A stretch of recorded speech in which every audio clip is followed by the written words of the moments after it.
बदल लो, 3 साल हो गए, अब तो इंट्रो बदल लो। नहीं। Story time.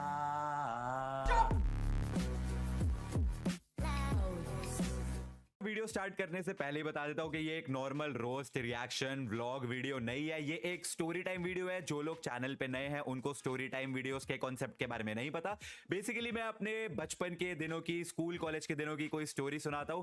एंड आज हम एक ऐसी स्टोरी सुनने वाले हैं मेरे कॉलेज के सेकेंड ईयर की, जो मैं आज तक बताने से कतराता था, और क्यों वो तुम्हें भी पता चल जाएगा। देखो, इंजीनियरिंग कॉलेज में जब तुम फर्स्ट ईयर से सेकेंड ईयर में आते हो ना, तो यार एकदम ही ऐसा अलग दुनिया खुल जाती है।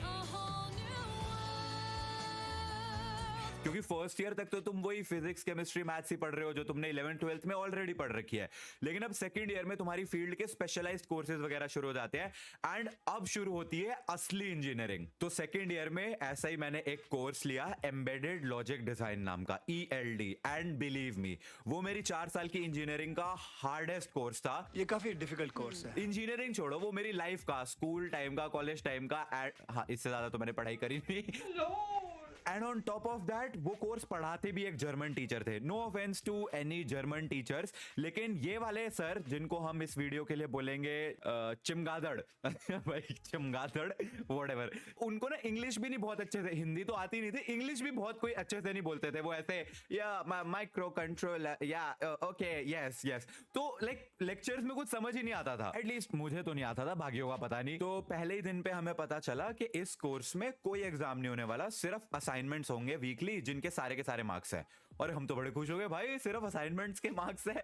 उसके बाद असाइनमेंट्स आने शुरू हुए, एक एक असाइनमेंट, ट्रस्ट मी गाइस, एक एक असाइनमेंट इतना हार्ड, रो रो के, लिटरली जमीनों पे रो रो के, भाई नाच नाच के, लोट पोट होके कैसे कैसे असाइनमेंट्स किए हैं ना। फॉर एग्जाम्पल, कोर्स के सेकंड वीक का ये असाइनमेंट ऐसा था जिसको देख के पूरे बैच की फट गई कि ये क्या है। हो ही नहीं रहा, किसी से नहीं हो रहा, सिवाय एक, जिसको हम इस वीडियो के लिए बुलाते हैं चील। ठीक है, तो चील के पास मैं और मेरा जो पार्टनर था, जिसको हम इस वीडियो के लिए बुलाएंगे गंजी, मैं और गंजी चील के पास गए कि भाई प्लीज थोड़ी सी हेल्प कर दे। उसने मना कर दिया। हमने कहा अच्छा चल, कोड नहीं दिखा सकता तो कम से कम ये तो बता दे कि इस तरीके से करना है, उस तरीके से करना है, कुछ तो बता दे।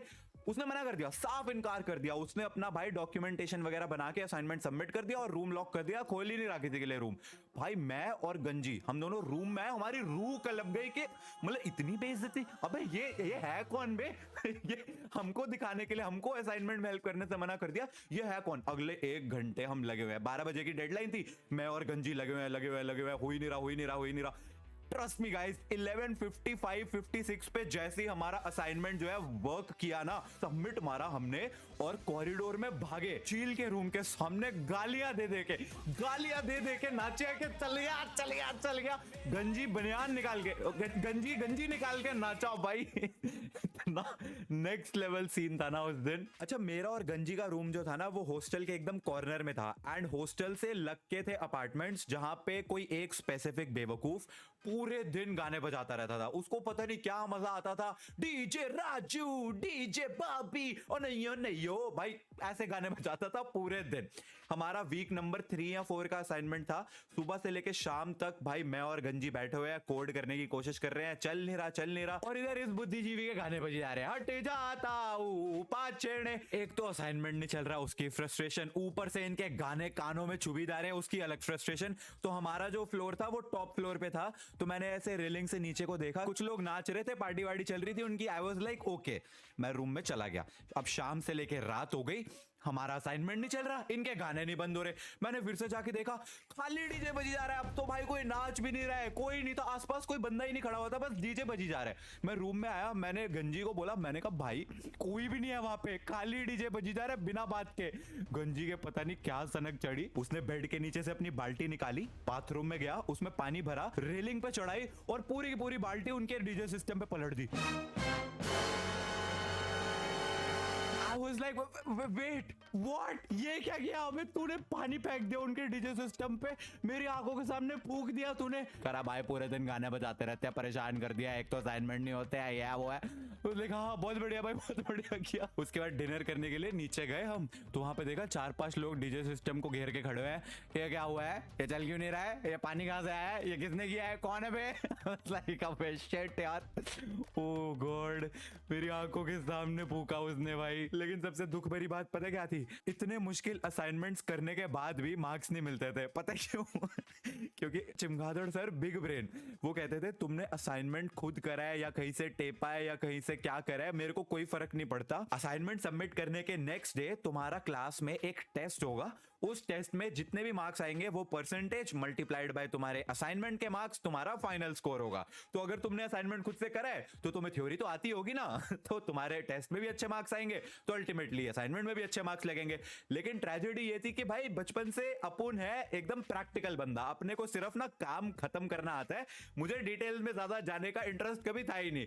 तो मेरी थ्योरी इतनी अच्छी नहीं होती थी, मैं सिर्फ कोड करता था और कैसे न कैसे असाइनमेंट को चलाता था। और वहीं पे मेरा पार्टनर गंजी, वो पूरे दिन बैठा भाई थ्योरी रटता रहता था, अच्छा ये चीज ऐसे करनी है, ये ऐसे करनी है।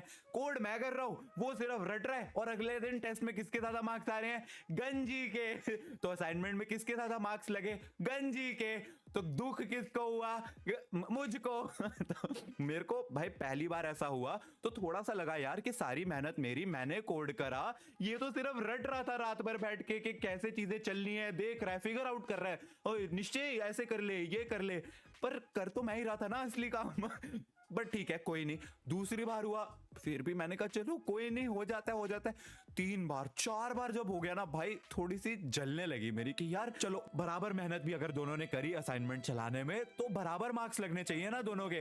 जस्ट बिकॉज ये ज्यादा अच्छे से रट पाता है थ्योरी में, इसके टेस्ट में अच्छे मार्क्स आ जाते हैं, तो इसको असाइनमेंट में ज्यादा मार्क्स मिल रहे हैं, बराबर मिलने चाहिए ना। मेरी भी मेहनत उतनी है, ज्यादा है बल्कि। आधा सेमेस्टर खत्म हुआ एंड फिर आया mid semester feedback form. Trust me guys, मैंने अपनी सारी फ्रस्ट्रेशन निकाल दी उस फीडबैक फॉर्म में। ये प्रोफेसर को पढ़ाने ही नहीं आता है, इनकी आधी बातें मुझे समझ ही नहीं आती है, सारी मेहनत मैं करता हूँ, मार्क्स मेरे पार्टनर कह रहे हैं, मुझे बोले रहे, ये थ्योरी बोलता है कि तुम्हारे टेस्ट नहीं होंगे, सेमेस्टर एग्जाम नहीं होंगे, फिर भी टेस्ट लेता रहता है, प्रैक्टिकल लेना, प्रैक्टिकल करता है तो थ्योरी क्यों डाल रहे, थ्योरी है तो प्रैक्टिकल। अरे कहना क्या चाहते हो? मेरे को था भाई कौन ही पढ़ेगा भाई फीडबैक फॉर्म, मेरे मन में जो आया मैंने लिख दिया। अगले दिन सर क्लास में आए, कह रहे मैंने पढ़े तुम्हारे फीडबैक फॉर्म्स, मेरी फट गई। आई वाज लाइक नहीं, मेरे तो जो मन में आया था मैंने लिख दिया था, ये कह रहा है मैंने फीडबैक पढ़े हैं तुम्हारे। बट एक तसल्ली थी मेरे मन में कि फीडबैक्स तो एनोनिमस होते हैं, तो एटलीस्ट कुछ भी हो सर को मेरा नाम थोड़ी ना पता होगा। तो सर कहते हैं बाकी फीडबैक्स तो अलग। एक फीडबैक बड़ा इंटरेस्टिंग था, उसमें स्टूडेंट कहता है कि उसको मेरे पढ़ाने का तरीका नहीं अच्छा लगता, उसको समझ नहीं आता है मैं क्या बोलता हूँ। आई वाज लाइक ये सब तो मैंने लिखा है। और सर भी ना ऐसे तिरछी नजरों से मेरे को देख के हल्की हल्की सी स्माइल दे रहे थे, तो मुझे लग तो रहा था कि इनको पता है मैं यूं। बट आई वाज लाइक यार पढ़ाने का तरीका तो ठीक है, किसी को पसंद आता है किसी को नहीं आता है, इसमें क्या ही दिक्कत है। बट देन ही सेड कि एक उसको ये भी तकलीफ है कि उसके पार्टनर के उससे ज्यादा मार्क्स आ रहे हैं। मैंने कहा सर ये मत बताना कि ये किसने लिखा है, क्योंकि गंजी मेरा बेस्ट फ्रेंड है भाई, मेरा रूममेट है, उसी के साथ रहता हूं मैं, उसी के साथ असाइनमेंट करता हूं। मैंने तो कुछ भी लिख दिया था ना फीडबैक फॉर्म में, मैंने सोचा थोड़ी ना था कि सर आप सच में पढ़ लोगे, ऐसे क्लास में सबके सामने बताओगे। और आई स्वेयर वो जो ऑकवर्डनेस थी ना सर और मेरे बीच में कि सर प्लीज, मैं आंखों से सर को इशारे कर रहा हूँ, सर नहीं सर, आई नो आपको पता है बट सर नाम मत लेना सर। एंड पूरी क्लास का रिएक्शन है oh my God, oh no, छी छी छी, क्या ये पाप कर दिया, ऐसे कौन बोलता है यार, oh no no. And I am like अबे सालो मैं ही हूँ वो। बहुत ऑकवर्ड था पूरा साल, जब भी मैं और गंजी सर के सामने आते ना, सर ऐसे देखते और स्माइल मारते एंड मैं ऐसे हो जाता कि हाँ हाँ मुझे पता है आपको पता है लेकिन इसको नहीं पता है, तो इसको जो नहीं पता है वो आपको पता है लेकिन ये बात इसको नहीं पता है और उसको पता चलनी भी नहीं चाहिए, ठीक है। It was really very very awkward. मेरे एक्चुअली उस कोर्स में काफी अच्छे मार्क्स आए थे, honestly I had 9 CGPA out of 10 and गंजी की भी 9 थी 10 में से आई थिंक। तो at the end it all worked out. But या ऐसे कमाल कमाल के कारनामे हुए थे मेरे साथ इंजीनियरिंग हॉस्टल में, and I am pretty sure बाकियों के साथ भी जो हॉस्टल में रहते हैं उन सबके साथ भी ऐसे होते होंगे।